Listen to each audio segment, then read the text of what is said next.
We got more questions. All right, we are going to start. So you still have time to network. There will be another break, and there will be lunch, and we're also going to have a very unique and excellent lunch speaker. So my name is Yawei Liu. I'm from the Carter Center, which is one of the partners of this meeting. I want to start this session by quickly responding to what Professor Lambton just said. I think when Professor Lambton speaks, we have to pay attention to. And in May 2015, Professor Lambton traveled to the Carter Center and made, I think Dr. Wu mentioned, the tipping point speech. I think he was largely ignored, if not here, at least by those that are responsible for managing U.S. China relations or advising those managers in China. He was ignored, and we see the consequences. So if I may, I want to quickly summarize what Professor Lambton said that we need to pay attention to. So number one is we need to pay attention to what happened on February 22nd, 2022. I don't need to elaborate on that. And secondly, another date, how China responded to October the 7th, 2023. And these two dates are going to be in the annuals of U.S.-China relationship. Of course, Professor Lambton is very even-handed, and he mentioned U.S. hollowing out the Taiwan one China policy, and secondly, U.S. is bent on containing China, at least economically. So if these, I totally agree with him, if these things are not going to be resolved, it's very hard for the relationship to move forward. So again, we need to pay attention when Professor Lambton speaks, and just want to call people's attention. So we have an excellent panel here. Their bios are all in the book. So I'll just introduce them by saying our first speaker, Michael Swaine, is a really old China hand, if we're still allowed to use the word China hand. And he hails from one of the new kid on the block think tank called the Quincy Institute. Michael?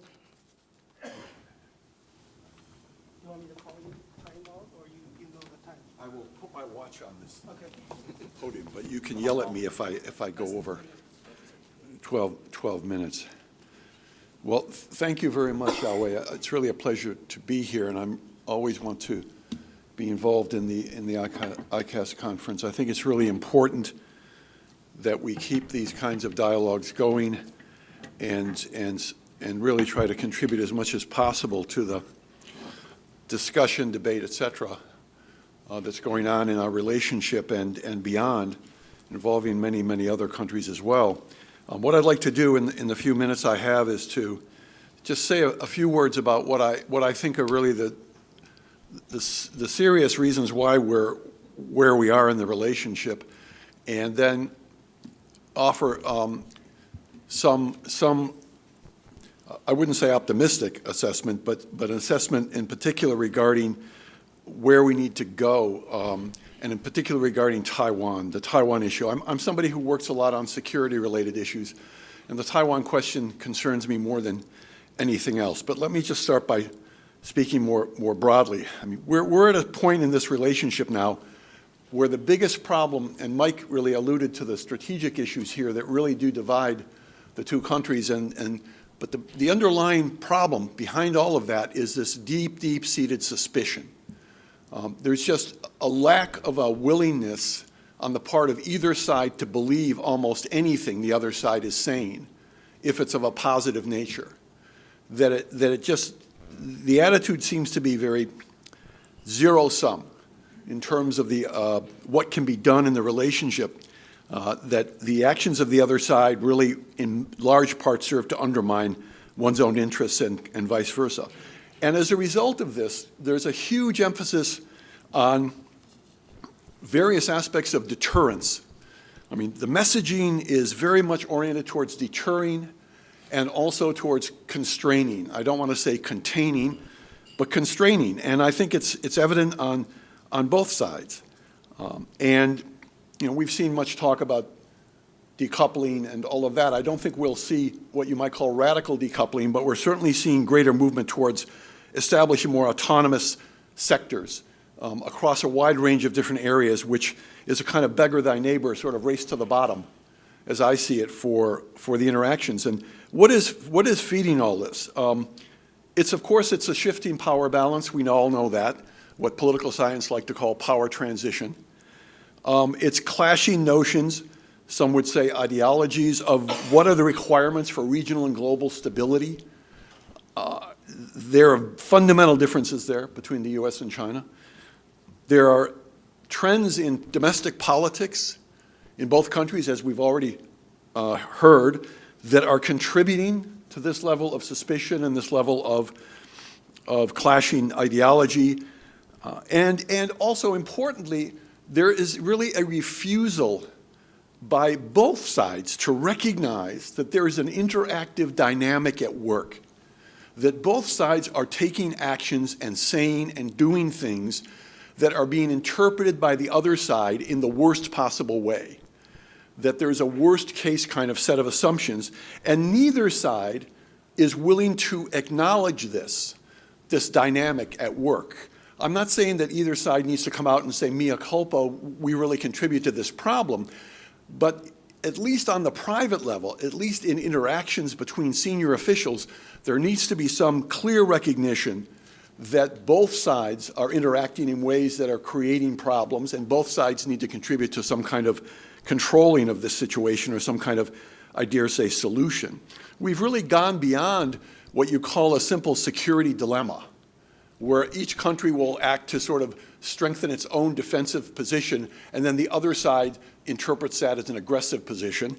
It's gone beyond that to something that I would call strategic rivalry, with a lot of tit for tat involved and very few credible assurances on the most contentious issues. Now, this doesn't mean we don't have certain kinds of agreements, and we've seen trips by Raimondo, by Yellen, by John Kerry, and of course Blinken's trip, and now there's going to be another trip, I take it, by Wang Yi here. All of these things are for the good, obviously, but they all tend to be marginal, in my view. They tend to be limited in what they can really accomplish, and I would dare say that even on the level of presidential interactions, although essential and really important, they still are not going to, in themselves, put us on a better track, because you will largely get a lot of, I think, reaffirmation of the kinds of views that are already pretty well dug in on both sides. And so what we have really is inadequate levels of understanding and communication, for sure. But we need to get beyond just simply better communication. The Biden administration keeps talking about keeping open the lines of communication. I hate that phrase. It is so pathetic. It really just reflects the idea, well, as long as we keep talking to each other, things will be okay. Well, that's not going to be the case. Just talking to each other is not going to solve some of the fundamental problems that we have, and will not provide the basis for making progress, real progress, on areas where we cannot simply sit back and just exchange mantras and just exchange our views and then move forward. Areas like climate, areas like global health, areas like the nature of the security dilemma in the South China Sea and in the Western Pacific, and the dynamic regarding Taiwan. We can't just simply sit back and continue to exchange our mantras on this and hope that things are going to get better. And then, of course, the domestic situation in both countries, as we've already discussed, makes this even worse. There is a tendency on both sides to use some of the most negative language and negative perceptions, most worst-case assessments, define that as the nature of the relationship, and then argue for very radical actions in response that take deterrence in directions that we don't want to go, in my opinion. And then I would say finally something that really adds to this is the fact that we have inadequate levels of crisis dialogue. The crisis communication dialogue in the military-to-military level between the U.S. and China has largely been suspended for reasons that I think are on both sides. The United States points the finger at China and says the Chinese suspended this, the Chinese are not going to go. There is blame on both sides for this. And we need to try to work to get that going again. Now, in all of this, I mean, is there any good news? We haven't seen yet the crossing of what I would regard as red lines that would trigger a severe crisis or a conflict, despite the level of deepening pessimism that we see. I think there is a willingness on both sides to promote greater dialogue, sure, keep the channels of communication open, of course, even if there's no clear notion of what the relationship should look like in 10 to 15 years. And Mike talks about the absence of strategic thinking, and that's also the problem. It's not just issues of questions of where do we stand on issues like territorial sovereignty, but where do we want to be in 10 to 15 years in this relationship? Not just simply a vague sense of peaceful coexistence. Where do we want to be in relation to some of the critical issues involving our two countries and the world? What kind of relationship do we want to have politically, diplomatically, militarily, economically, that we can have that will sustain this relationship over time? I think there's a common recognition that both sides have a strong interest in keeping the global financial order stable, in combating things like climate change and pandemics, and in avoiding conflict over Taiwan, North Korea, maritime disputes, and having limited talks in some specific areas, as we've seen. But all of these are heavily influenced by securitization, if you will. The securitization of this relationship infects all of these different issues and makes it so much more difficult to deal with. But we do need to have substance, and we need to have substance in our interactions sooner rather than later, because as Mike and others have pointed out, there is a political dynamic at work in our countries, in the United States, in China, I would dare say, in Taiwan, in South Korea, that could make this situation much worse. And I think we need to try to be able to stabilize the relationship and lock in a certain level of interaction that reinforces the idea that things can get done. Oh yes, it's not worst case. Oh yes, the suspicions that we have are not being proven in every case, to be able to provide some opening to move forward. Now let me just say a couple of words to conclude on the issue of Taiwan. In the United States, if you spend your time in Washington and you watch the writings about Taiwan, you're just overwhelmed sometimes by the number of analyses that are produced here about how we're going to win the coming war with China over Taiwan. It's not how we're going to avoid this, how are we going to win the war? Now, the assumption here, of course, is that if we put in place all those necessary elements to win the war, then we'll deter the war, because you only have peace through strength. But in the process of this myopic focus on how to fight and win a war with China over Taiwan, we are in the process, again, as Mike alluded, of eroding the kinds of commitments we have made in the area of one China. And in the process of doing that, China has itself undertaken actions that erode its commitment, originating with the Sino-U.S. normalization, to peaceful unification as a first priority. So the confidence of both sides in that original understanding, one China, peaceful unification, is steadily eroding. And we cannot fix that by doubling down on deterrence alone. We have to be able to fix it by taking clear diplomatic actions with clear commitments, unambiguous statements that provide greater credibility and revitalize the original understanding that we reached with each other, because there is no alternative to that understanding, in my view. We're not going to build our way out of this problem militarily, and we're not going to solve the problem by withdrawing. The United States needs to place much clearer limits on U.S.-Taiwan government interactions.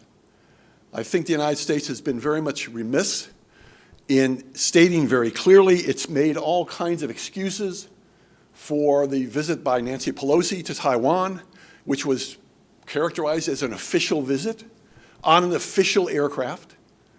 And her attitude was certainly, this is an official visit of somebody who is very high up in the leadership of the United States government. And I think shrugging and saying this is a division of powers and the executive really can't do much about this is cowardice. I think the United States needs to be able to set limits on this. It needs to be able to reaffirm the long-standing view that the U.S. is open to peaceful, uncoerced outcomes on Taiwan in whatever direction. We're concerned about the process. We're not concerned about the outcome. U.S. officials don't say that any longer. They don't really make clear statements in that regard. We need to state very clearly that Taiwan is not a strategic asset of the United States, essential to the U.S. overall defense posture in Asia.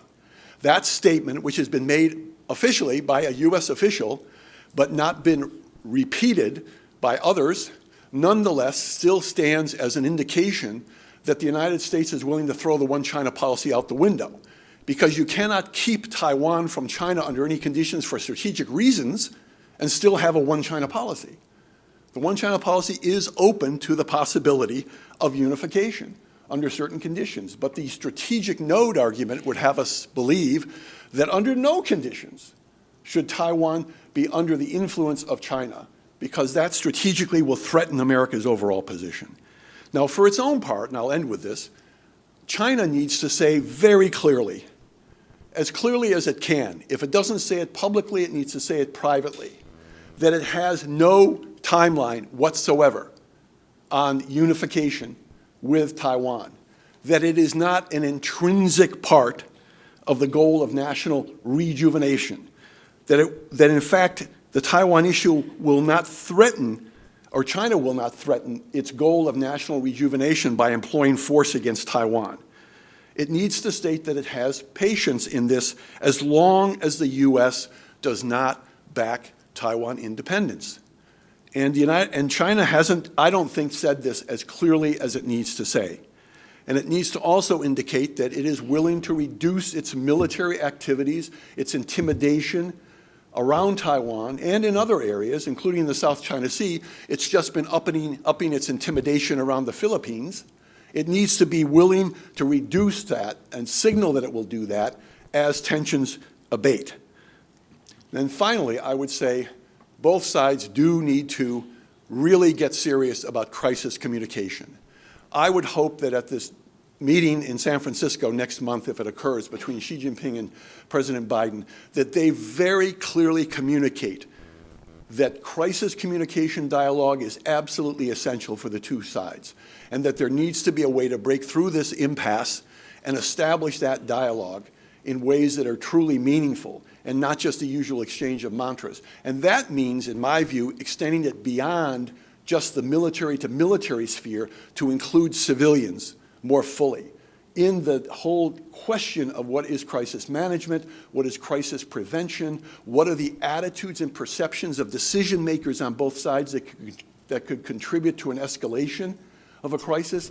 These kinds of perceptual questions need to be discussed, I think, by not just military leaders, but also by civilian leaders. If we can at least move to that level and achieve that kind of accomplishment coming out of the meeting in San Francisco, we at least will be able to put some stopgap for the time being on the problems that we face in some of these areas. But much more than that needs to be done. And I'll stop there. Thank you very much. Michael, it takes courage to be even-handed in this town. I think Professor Lambton is even-handed, and I think Dr. Swaine is even-handed. Our next speaker is Victor Gao. I hope you're going to be equally even-handed. So the floor is yours. Thank you, Mr. Chairman. I promise I will be more even-handed. It is a great pleasure for me to be here, and I would like to thank ICAS for hosting this very important seminar. I mentioned just now that timing cannot be better because it really dovetails with the big event in Beijing. Now, 10 years ago, if the United States stayed away from BRI, it stayed away from a concept. Today, when the United States continues to stay away, it is staying away from a gathering of 153 countries. So if anyone here thinks it's not a big loss for the United States, tell me, and I would like to argue with you. Now, there are so many things about China-US relations we can talk about. And China-US relations is such that everyone knows a little bit about, no one knows the totality about it, and it keeps changing. So when I'm thinking about this China-US relations, I think I just want to share with you my views on one thing at the very, very top. You know, there is a very distinguished American scholar who wrote a book about Destined for War and tries to apply that conclusion to Thucydides' trap theory to China-US relations, meaning China and the United States are destined for war. I felt uncomfortable with that book ever since I read the book review.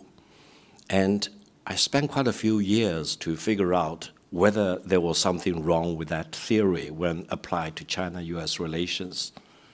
I now realized, and I'm convinced, it's a fallacy if anyone wants to apply that to China-US relations. Now, I say this with due respect to the professor himself, to the school he is from, and to the university in Boston. I came from New Haven, so don't be surprised if people from New Haven sometimes talk about that bigger university in Boston negatively. But I do believe it is a fallacy. Why? Because the professor analyzed all the cases of war and came up with this theory. But he forgets that all the cases of war he analyzed are wars in conventional war, whereas China and the United States are not only two conventional powers, but more importantly, two of the most important nuclear powers. So there is something missing. You cannot apply conclusion you scientifically arrived at, analyzing conventional wars, and apply the conclusion thereof to two nuclear powers. That leads me to my own theory, if any. It's called the inevitability of peace between China and the United States. Why? People here in the United States say there are two things inevitable to die, probably except Elon Musk or his followers, and inevitability to pay tax. Uncle Sam is getting after you if you refuse to pay tax. Now I added another one. That is the inevitability of peace. Inevitability of peace doesn't mean we need to love each other, but it requires us to respect each other and to live and let live. That means I want to live, I need to let you live, and you need to live, and you need to let me live. See, it's very even-handed. And inevitability of peace cannot be achieved without each side accumulating enough strength so neither side will really wrongly second-guess each other and jump the gun in the wrong direction. Therefore, I do believe the future of China-US relations is based on inevitability of peace. And I would like to debate with that professor in that bigger university in Boston to see whether any one of us would agree that there is a fallacy in that destined for war policy applied to China and the United States. And I would consider that fallacy as a poisoning effect on China-US relations, including Professor Swaine, who just now mentioned about this tendency of talking about war, either involving Taiwan or otherwise between China and the United States. Allow me to mention one thing. War between China and the United States will be real Armageddon for both China and the United States and for human sapient species. So I would like to urge all of us to do the right thing, that is to promote peace, rather than insanely agitate for war between China and the United States. Now, based on this inevitability of peace, because there are so many problems in China-US relations, what should we do? I think the United States government has characterized China-US relations as cooperation, competition, and confrontation. I would like to ask all of us, what do China and the United States compete for? What do we compete for? Do we compete in men's basketball or diving, especially women's diving, or table tennis, for example? No. We have, each of us, our own strengths and weaknesses, and China and the United States are two countries so different that you should never expect that China should be exactly the same like the United States, or the United States exactly the same as China. And no one here in Washington should really expect that China wants to impose our system or ideology or way of life onto the United States. That means eventually the only right thing between China and the United States is, allow me to mention, your God for you and my God for me. If China wants to impose its God, whatever it's defined, onto the United States, it's a war between China and the United States, because no one in the United States wants to live under a Chinese God. Likewise, if the United States wants to impose your God, whatever you define it, onto China, it will backfire. So, your God for you, my God for me, I want to live, you want to live, I want to let you live, and you won't let me live. That is the only right thing. And this will lead to what? The only right way between China and the United States. That is the inevitability of peace. Now, there are so many ways to look at how China-U.S. relations can develop going down the road. I've come up with a term. It's called a merry China. A merry China. Originally, I want to put China first, but then the Americans will be unhappy about it. So, ranking it alphabetically, it becomes a very nice term, a merry China. China and the United States living together in peace, based on inevitability of peace, will be truly a merry China. So, I hope let's move in that direction. Now, Professor Swaine also talked about Taiwan. Let me be very brief. And in doing so, I'm still being very even-handed. What is the status of Taiwan? I think lots of people in Washington are misguided, deliberately probably, or unintentionally. I went to Potsdam this May, and I bought books about the Potsdam Declaration, what happened in 1945, and it's not necessary for me here to emphasize, because most of you are academics and professionals, that the real status of Taiwan, other than for many, many years before then, was really carved in the Cairo Declaration and the Potsdam Proclamation. It dictated the terms under which the Japanese imperialists need to surrender unconditionally at the end of the Second World War. It stipulated, black and white, carved in stone, that Taiwan should be returned to China. Now, if anyone in Washington pretends that he or she does not know the real status of Taiwan, just read the Potsdam Proclamation. Now, in essence, the cross-strait relations involving Taiwan is the unfinished civil war. I remember after the founding of the People's Republic of China in 1949, there was a big debate in the United States called Who Lost China? Now, we are in 2023. I do hope there will be no more debate eventually down the road in Washington about who lost China, again. Because that will be not only a big loss for China, it will be a big loss for the United States. Viewing the Taiwan situation as an unfinished civil war, because we know what happened, the United States bet fully on the nationalist government in China, headed by Generalissimo Chiang Kai-shek. For whatever reason, they were defeated, they fled to Taiwan, and they stayed there ever since. So, if anyone really wants to promote the the so-called Taiwan independence or the separation of Taiwan from China, do you know what will happen? It will cause the resurrection of the unfinished civil war.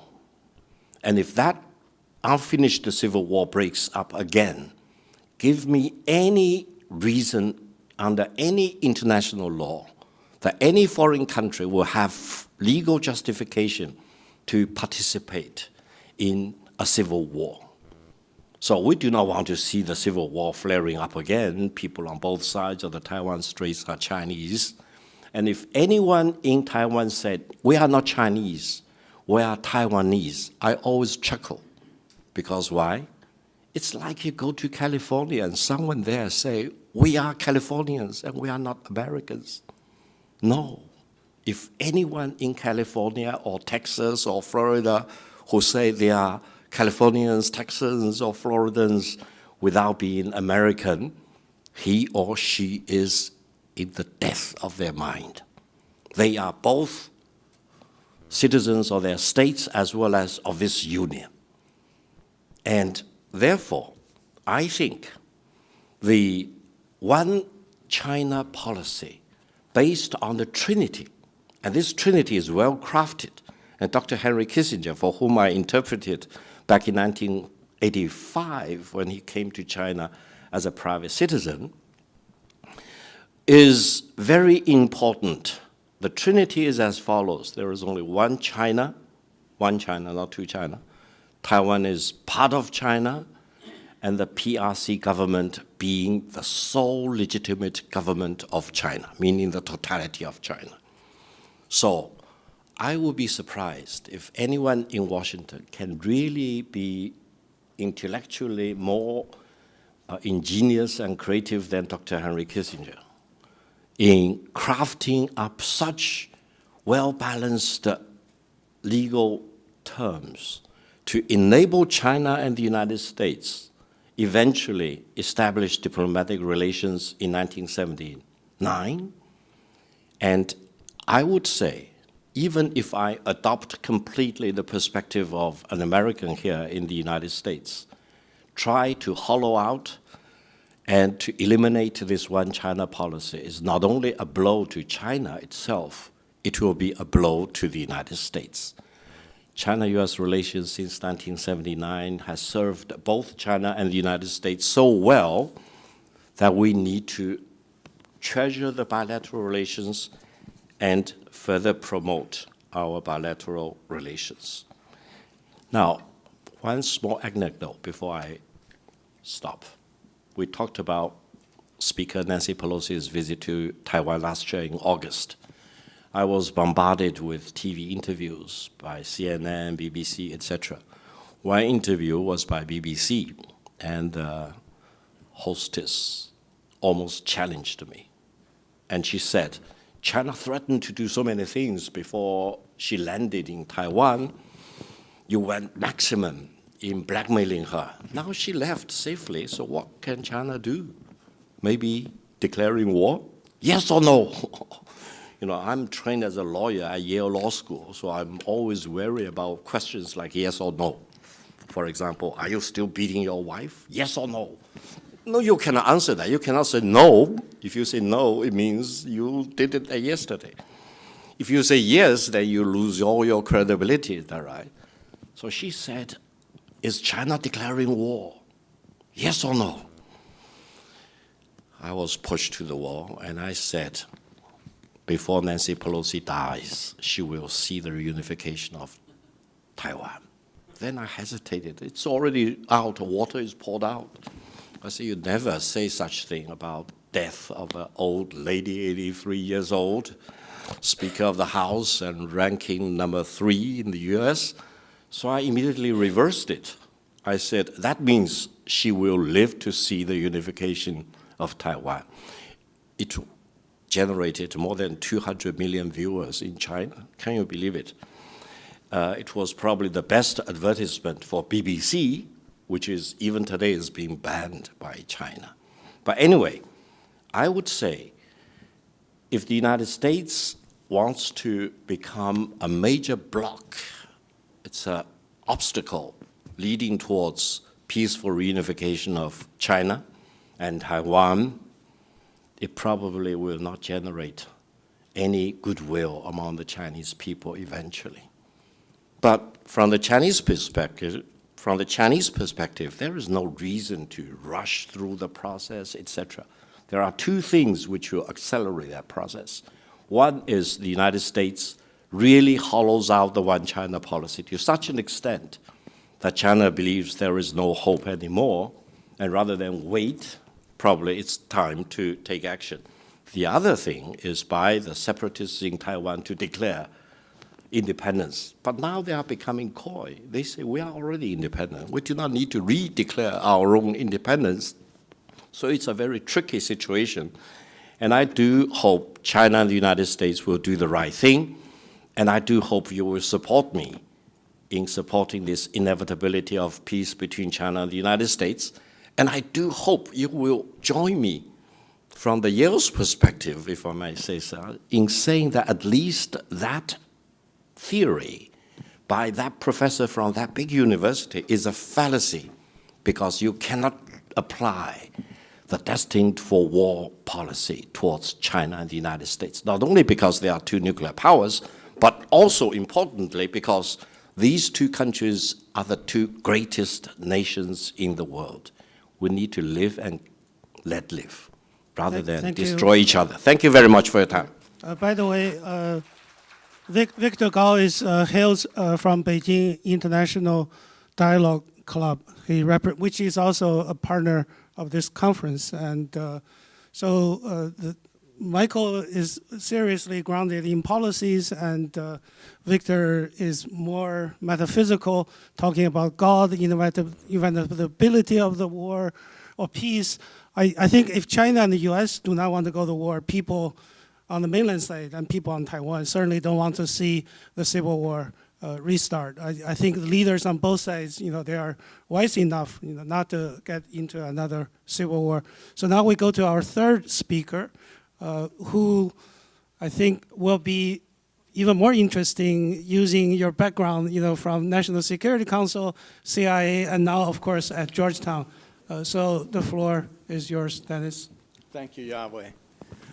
I want to pick up, first of all, on Mike Lambton's remarks, because I think you really need to have listened to what Mike was saying. There was a lot of real truth in his remarks, particularly about where the United States is and what needs to happen. One part that he talked about that was very near and dear to me was 2001, when the President of the United States and Jiang Zemin came to an understanding. That was seminal. And it was seminal because Bush didn't know where China would be. He had no idea where China would be on the counterterrorism map. But he knew he needed China on that map, a huge country, if it had been against us in the war on terror, could have done tremendous damage to our position in the world. And the event that I always remember is the Shanghai APEC. The President of the United States, this was in October, just after the September 11th, had to make a decision. And his security people had to make a decision. Would the President of the United States fly on his 747 all the way to China? And Bush made that decision. He said, yes, I must go and see Jiang Zemin personally, and I must discuss this with him. And we actually had fighter aircraft with the 747 all the way to China, and at China's national boundaries, we handed off to Chinese fighter aircraft, which escorted him to the ground. Why was this important? Well, think a few years later, when a man named Chen Shui-bian took over as the president of Taiwan. President Chen Shui-bian was the biggest headache I have ever had in my life.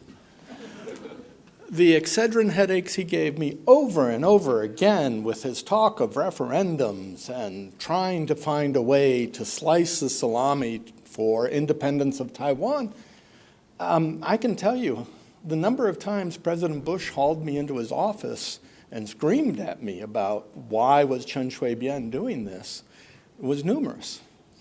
But the point is that President Bush could dress down Chen Shui-bian, as he did. You may remember his Wen Jiabao remarks, which were highly unusual for an American president. But he was able to do that because he had strategic trust in the Chinese government. And where did that strategic trust come from? 9/11. So when Mike talks about the need to rebuild, it has long implications. It's not just in the moment. It's how we deal with each other longer term. Okay, enough on that topic. I'm glad to see where U.S. China relations have gone in the last 6 months. I think, again, you need to understand that a sea change happened here in Washington on the American side. This administration said we were not going to engage for engagement's sake. Well, I would argue in the last 6 months we've done a lot of engagement for engagement's sake. In fact, engagement became a dirty word in this town, you may remember. Biden made a decision to reopen this relationship and to send Bill Burns and the cabinet secretaries to China. This is important. This was a move. I also understand that Chuck Schumer went to China because the president asked him to put a bipartisan group of congressmen together. That this was a favor that Chuck Schumer did for the president because the president, frankly, needs a little political cover as he tries to stabilize the relationship. So I give President Biden some credit here for actually trying very hard on the relationship. Now, none of that's what I wanted to talk about today, so let me quickly go through what I wanted to talk about. As a professor, I find I have time to read things I never read. And one of the books I read recently was Sam Huntington's Clash of Civilizations. When you look at that book, he talks about the fact that a reality is that civilizations do clash. And I've been looking at the remarks of both President Biden and President Xi. What do they say? Well, one of the things that they strikingly similar on is that this is a pivotal moment in world history. Of course, Xi Jinping says it as changes not seen in 100 years. President Biden says it differently. But both of them are talking about reshaping the world order. We all agree that the world order has kind of become old and creaky. It was created after World War II, but there are many parts of it. I was talking to somebody about the Global South. The Global South doesn't believe in the international order of today. They are very unhappy at the United Nations and other places. And so people want to work on the global order. The difference is that the United States and China both believe we should have primacy in changing that world order. That the United States just wants to tweak it a little bit. China wants to do a heck of a lot more to that global order. And I think you have to understand that part of this is we both believe we're exceptional societies. The United States, we believe we're the city on the hill. It comes from a sermon given in 1630 by a Puritan pastor on a boat coming to the United States. But the idea that we created the perfect democracy is very much embedded in our culture.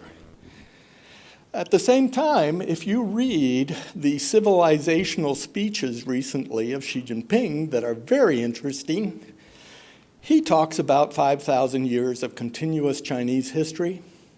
He talks about 800 million people being lifted out of poverty. He is also talking about the exceptional nature of China, and we are clashing in this regard. And I really commend to you reading not only Xi Jinping's speeches on the global security, on the global civilizational initiative, but also the GDI, the GSI.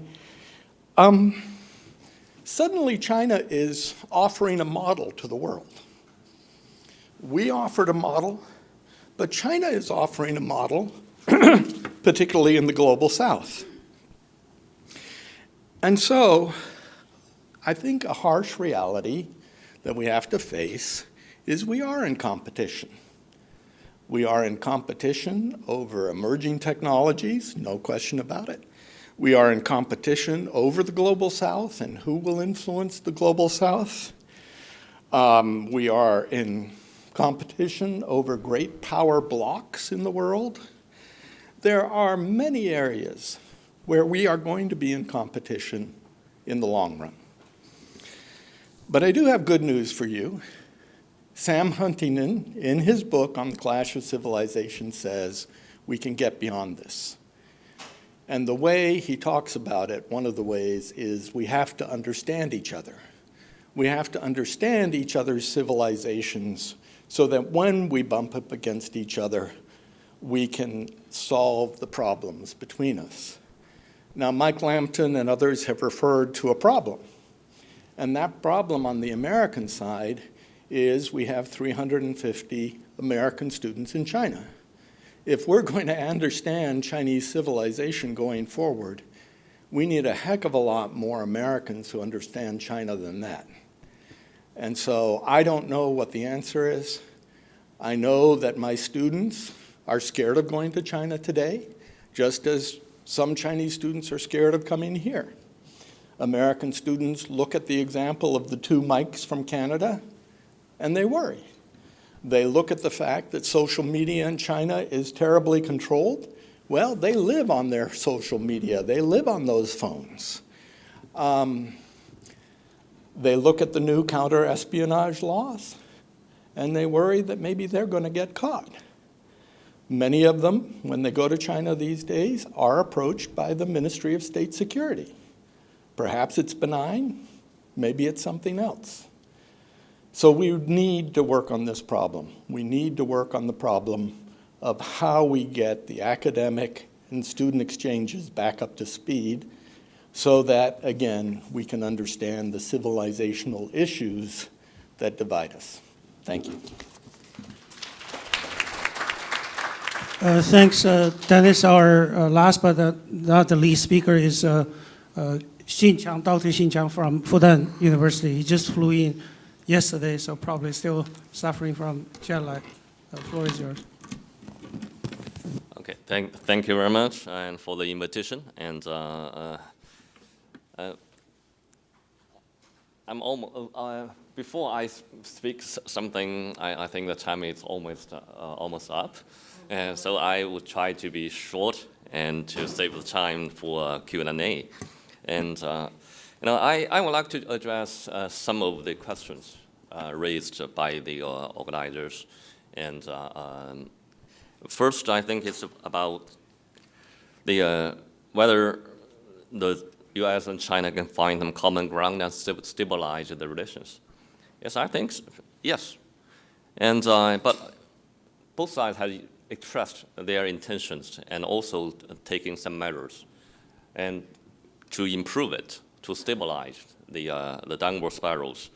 And but I think that the two sides also need to show their more sincerities and taking greater and stronger efforts to stabilize the downward, to stop the downward dynamics, given the increasing mutual suspicion and even hostility based on mutual distrust. And I think the two sides have tried to reopen the channels of communication. It's a good sign. And hopefully, President Xi Jinping will come to the United States for the APEC summit. And it's true that the two sides has displayed that kind of intention. And also, I think both sides have the capability. But I hope, but I'm not very confident, and that the two sides can really to bring the bilateral relations back to the normal track. I would regard it as a kind of tactical and partial attempt amid the structural and comprehensive strategic competition, and which very hard for the two sides to reverse that kind of momentum just by taking that kind of behaviors. And it's true, to have some dialogues is good and necessary, but far from being sufficient to manage the tense bilateral relations. And we all agree behaviors are much more important than rhetorics. The mistrust should be repaired, and the confidence should be reestablished. And I also believe a lot of Chinese friends, and including American friends, think that kind of progress or somewhat improvement are really kind of very instrumental mentality oriented, because of the upcoming elections and all the presidential campaign in the United States, because of the outbreak of the Ukraine-Russian conflict, as well as the conflict happened between Israel and Palestinians. And also the two sides need to do something, to send a kind of constructive signals.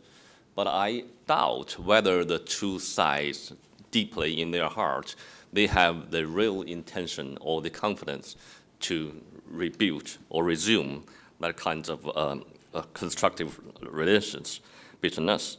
And for the Taiwan issue, and I don't think that Beijing has an accelerated and non-peaceful timeline for reunification. And one of the important signals from Beijing is the so-called plans to promote integrated development across the Taiwan Strait just 1 month ago.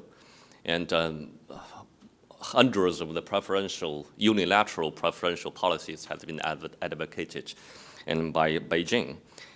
But I think that should be observed and also expressed or display the Beijing's sincerity to prevent the cross-strait relations from becoming worse. But however, the belief that Washington, from China's side, that Washington is incrementally hollowing out its one China policy and supporting one China, one Taiwan in the name of maintaining status quo might compel Beijing to change its strategic calculation. Just took the past few months into consideration, we saw that the President Biden has, for the first time, to use the presidential Georgetown authority for the arms sales to Taiwan, and also to use the power, the fund provided by Foreign Ministry Fund, and also we saw the expansion of about maybe 200 U.S. armies on the islands, and kind of an expansion of military presence of U.S. on Taiwan, and also a lot of signals that can be interpreted by Beijing that the Washington is moving step by step the U.S.-Taiwan relations to a kind of quasi-alliance relations. I think it will be very risky, and it's conflicting with the so-called 3 basic principles set or agreed by Beijing and Washington in 1979. That is to cut down to withdraw all the armies from the island, U.S. armies from the island, also to cut down the so-called diplomatic relations with Taiwan authority, and also to abolish the Mutual Defense Treaty. But for Beijing, now we think that all those 3 doctrines has been, changed incrementally and also very, very riskily. And finally, I would like to say that even though I don't have enough confidence, maybe I'm too pessimistic about the improvement momentum of the bilateral relations, but I think that's maybe in the future, and some suggestions, that is, both sides must to be careful about that kind of ideological conflict drives. And it's very easy for each side or both sides to let the emotion overwhelm Russian which is essential for sensible policy making. And also, I think we need to have a better or deeper understanding of each other's strategic culture and mentality, also the behavior patterns. And for example, I think a lot of the American friends, like Professor Lampson and all the others, that China used to want to have set down the tone of the atmosphere, or an atmosphere of the bilateral relations, than to decide what and how we should cooperate with each other. But it seems American friends think in a different way. But you think that we can compete or contain you while we can cooperate with you in some other areas. But so it's sometimes very hard for Chinese to understand when U.S. has continued the arms sales to Taiwan, and you ask, and the Washington blame and urged Beijing, oh, you should cooperate with me and to deal with Russia, and to adhere to the doctrine of respect sovereignties of the other countries. And also it's very hard for Beijing to understand when U.S. want to have cooperation dealing with fentanyl issues, but the U.S. put a lot of the institutes from China on the sanctioned list, focusing on the drugs controls. So I think that the two sides really need more negotiations to discuss those questions. And also I think we need to maybe a little bit, maybe it's too academic to change that kind of mentality that the U.S. and China is state-to-state relations. Maybe in the future we should pay more attention to, or to think it in a way that it is society-to-society relations. And the younger generations, not only in the U.S. but also in China, they have I think at least somewhat different ideas from our generations, or even maybe senior generations than me.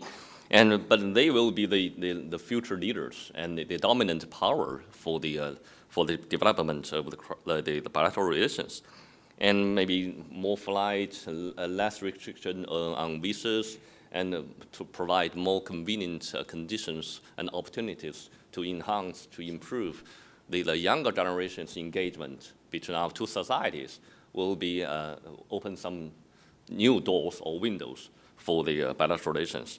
And finally, I think it maybe is very practical for us to try our best to take the chance of the window of the opportunity, and to make this summit between President Xi and President Biden meeting in San Francisco, to happen. And otherwise, next year we might have a very much more difficult year if we have a combination of, for example, President Trump and the leader from Taiwan, Lai Ching-te. That combination will make all our efforts maybe to be destroyed overnight. I will stop here. Thank you. Thank you. So time actually is up, but I would like to collect a couple of questions from the audience, and then we'll get our four speakers to respond to them.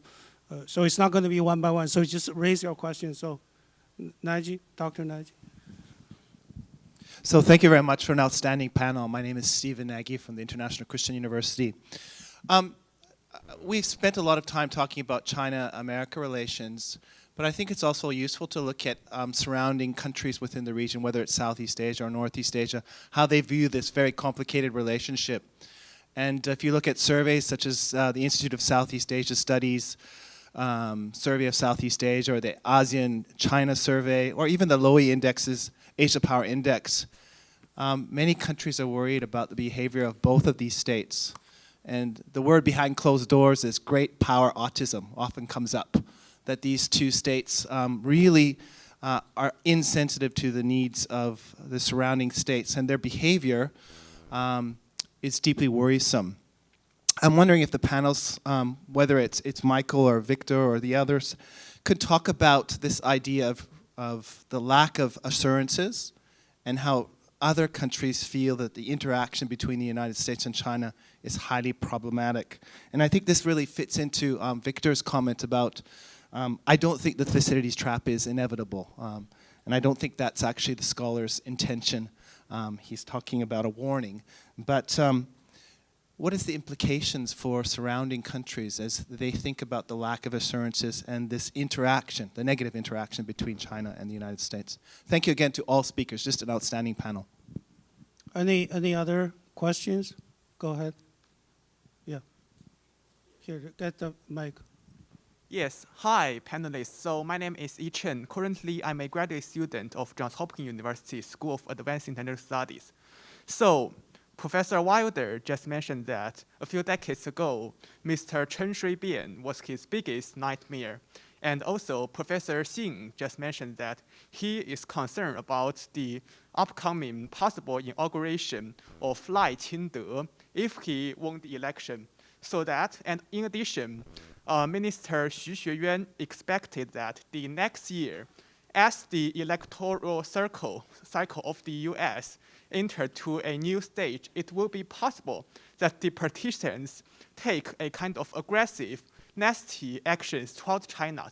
So that I'm kind of concerning that if those two elections, the election in the U.S. and the election of Taiwan region, they were kind of combined, will that lead to a significant combined, aggregated effect that significantly deteriorates the Sino-US relationship? Thank you. We'll collect one more from the audience. Go ahead. Over there.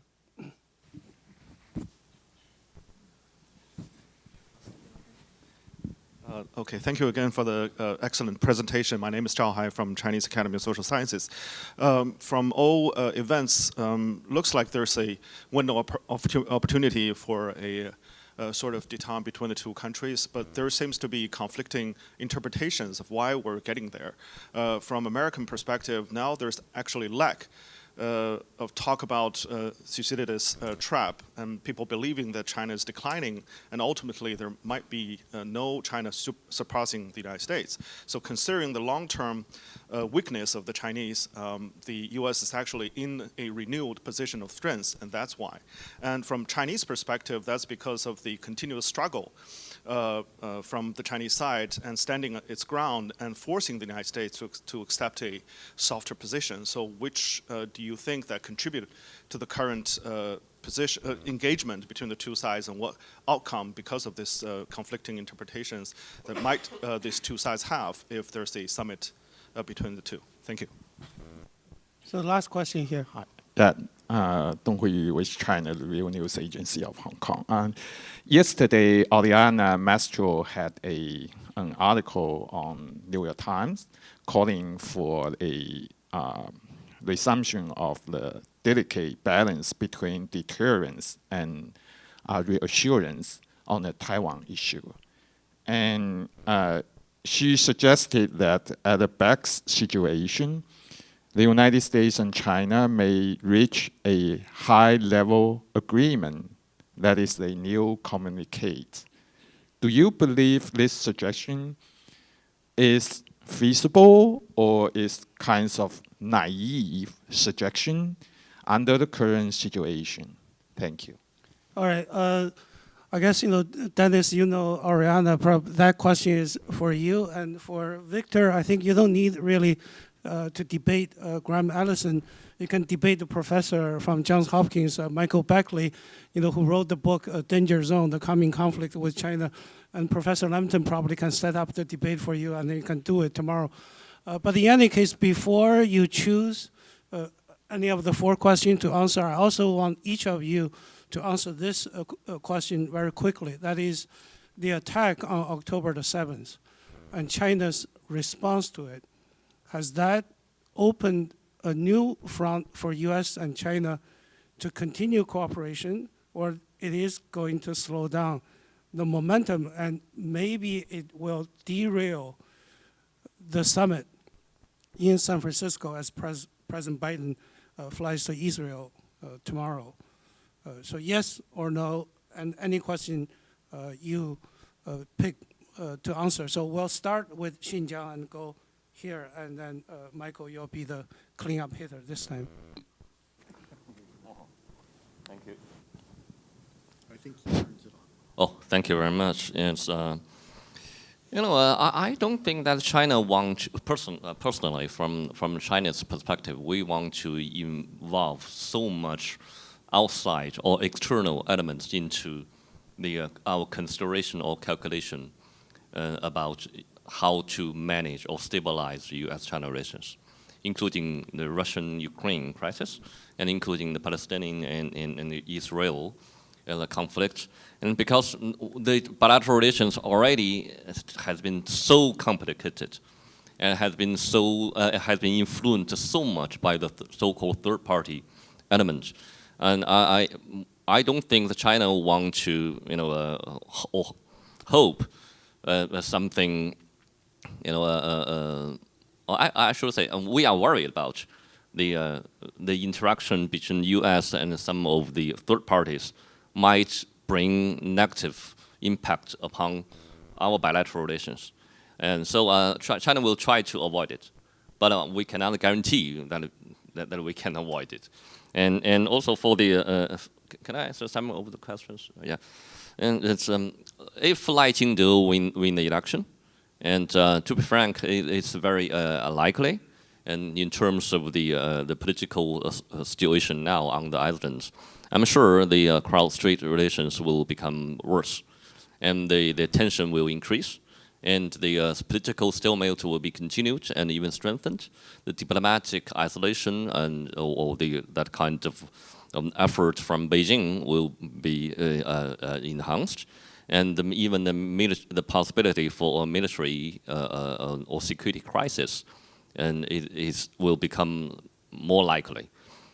But if the Lai Ching-te can keep low profile, and to guarantee that he will not be the second Chen Shui-bian, or which had make Dennis headache. And I think Beijing will also wait and see and observe what are the behaviors and the rhetorics of the DPP authority. But I'm sure the trust between Beijing and DPP is almost zero. And both sides, if that happened, Lai become the winner, and both DPP authority and Beijing, they need a long time, great effort to manage that kind of relations from becoming a crisis. And also for the there are some problems that some Americans overestimate the power growth of China and underestimate the power of the United States itself. And on the contrary, some Chinese, I think, overestimate the rise of China and underestimate the capability of the United States, and which very easily to lead to that kind of overstretch, and from both sides, and it can become a kind of trigger for that kind of vicious, cycling and or tit for tat and cycle. And I think both sides need to be careful and try to prevent that kind of misperception and misassessment. I'll stop here. Thank you. Dennis? I think that on the question of Hamas, I agree with Senator Schumer, and I think most Americans agree with Senator Schumer, that the Chinese response was disappointing. And it was disappointing because you can support Palestinian statehood without supporting a brutal, awful terrorist organization. And the fact that China was unwilling to name Hamas and to name its actions suggests in some way that China wasn't unhappy with what occurred.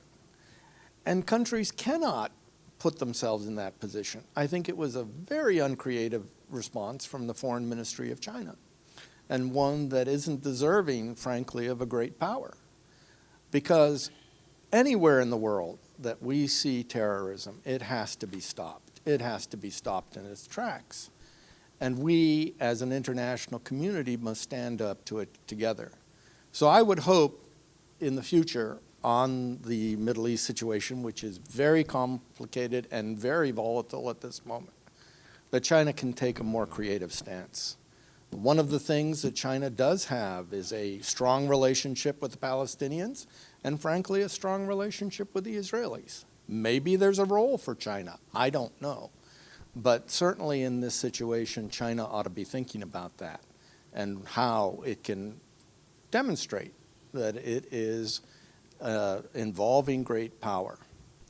On the question of a new communique, having worked on the old communiques, having watched people struggle with them, until we have some strategic trust, I don't think we can come to that kind of document. I mean, I agree with my colleague over here. We need to deal with the top level issues, and then we can get to some of these other issues. So if we can get back to strategic trust, then we can have a new understanding on the Taiwan issue.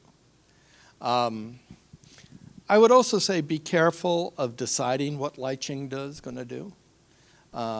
There is good evidence that President Tsai has tutored him and given him some strong instructions on where the DPP ought to position itself. And so I'm mildly optimistic about that situation. Victor? Thank you. Allow me to be very quick. First of all, I think for China's neighbors, as well as for the American allies, the real choice is not between China versus the United States. The real choice is whether China or the United States is doing the right thing. Now, it will be absurd if China does the right thing and you want to oppose it. It would be equally absurd if the United States does the right thing and you want to oppose it. It really depends on the positions of China and the United States. For example, when the United States bails out of WHO, to follow US leadership will be suicidal. And if you really follow US leadership in bailing out of WHO or other international organizations, for example, you are really throwing a wedge into the international order we are living through. And also, it will be ludicrous to expect that everything China stands for is wrong. No. Why? How can you expect a country completely transforming itself in a matter of 44 years and becoming a leading nation in so many lines of activities? I have due respect for India, tremendous respect for India, but 44 years ago, India and China were on a par as an economy. Now Chinese economy is almost 6 times that of the Indian economy.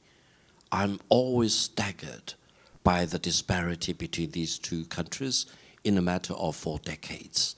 There must be something that China has been doing right, and that something is being missed here in the United States.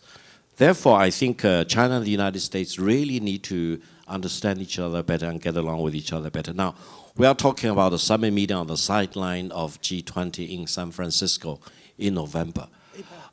Yeah, the APEC summit in San Francisco. I do hope we can think even bigger things for China and the United States. I hope President Biden will not be the first US incumbent president since President Reagan, since Carter actually, who does not visit China in his office. So I will be happy to make sure that President Biden will be visiting China as a state, in a state visit, and likewise President Xi Jinping will be visiting Washington in a state visit You may say, Victor, you are being too optimistic. You do not know the realities in Washington. But allow me to mention one thing, and I'll be very quick. You never know. Why? Because if, for example, President Biden eventually will not proceed with this presidential election, and you never know whether he will or not, then he may have the freedom of going to China before July 2024 on the condition another Democratic candidate will be produced to run in his stead. And who will be that person? Let's keep our eyes very wide open to see what will happen to the presidential election on the Democratic side. And then if the Americans can bring President Xi Jinping to Washington for a state visit in reciprocity to the US President Biden's visit to China, I think we can really make great progress. For China-US relations, while being fully aware of the challenges and the daunting difficulties, I remain an optimist because I think these two countries can only live and let live and Thank you. promote each other eventually. Thank you very much. Michael. Okay, I'll be brief. Just 2 points. One on the middle power issue. I think it's a very important question. There are certainly, I think that partly the Biden administration's movement towards greater engagement, if you want to call it that, and its messaging, ever since at least Tony Blinken's trip to Beijing, has in part been a reflection of the kinds of concerns that have been expressed by what we'd call middle powers in Europe, in Asia, about the direction of the U.S. China relationship and what U.S. objectives are, what Chinese objectives are, and how do we moderate this rivalry in realistic ways, in meaningful ways. And I think those concerns are still there. I think there's greater hope, expectation that there may be some greater stability, yes, but there still needs to be, I think, more dialogue and listening to some of the real deep concerns of some groups within the different countries involved about where things are going. U.S. allies, including U.S. allies in some cases are moving closer to the United States, in part because of Chinese behavior, but there still is a real level of friction within even South Korea, Japan, and others about where the United States should be going in its relationship with China and vis-a-vis the Taiwan issue in particular. And the Quincy Institute, my institute, is going to be doing a lot more work on this issue, on middle power diplomacy. And I recommend to all of you a recent report that was published. We just had a webinar about this yesterday morning at Quincy that was published by a group of Japanese, influential Japanese, about Japan's Asia strategy, which expressed a lot of these concerns and offered some alternative policies forward from what is now being done within Japan under its recent national security strategy. So I think that's a big issue. We're going to see more of this, and Quincy is going to be more and more involved. Let me just say a last word about the Hamas issue. I share very much what Mike and Dennis and others have said about China's failure to come out clearly to condemn Hamas, for sure. At the same time, for me, the basic question, the much larger question is stopping this conflict from expanding. Stopping this, and what that means is, as I see it, preventing a dynamic taking over between Israel and Iran, not Hamas. Hamas is, in this sense, it's a catalyst, but it's not at the center of this problem. The problem is Iran and the attitude of the Arab states, the populations of the Arab states, many of whom are indicating very strongly sympathy for Hamas, high sympathy for Hamas in certain ways. And the Chinese don't want to get on the wrong side of that. And the Chinese are, I think, trying to establish, they're in a middle position here. And they're trying to balance both continued good relations with the Arab states, good relations with Iran, which is becoming very important, and also avoid alienating the Israelis. And the United States, I don't think they worry that much about because they've alienated the United States. But in the Middle East, I think that's the dynamic, and the fear is that Iran's reaction to greater intensification of the conflict over Hamas will prompt an Israeli action that could really then lead us into a much more difficult situation. And I think on that score, the U.S. and China both agree that there needs to be a limit on that's why you've had recent dialogue between senior U.S. and Chinese officials on this issue. I think there's an effort by the U.S. to try to restrain Israel to some degree, but also to message to China that it needs to exert its leverage to try to restrain Iran, just as they want to have the same thing done by Russia vis-a-vis Iran. So that larger diplomatic and power-oriented dialogue and discussion and interaction, I think, is what's driving this process, not so much how much you condemn Hamas or how much you condemn the Israelis. I'm so glad we landed on something that the two countries can work together. And on that note, let's thank our panelists for their even-handed presentations.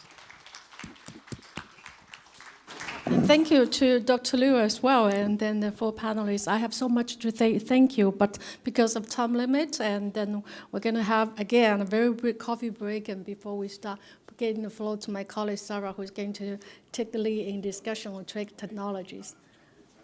Thank you.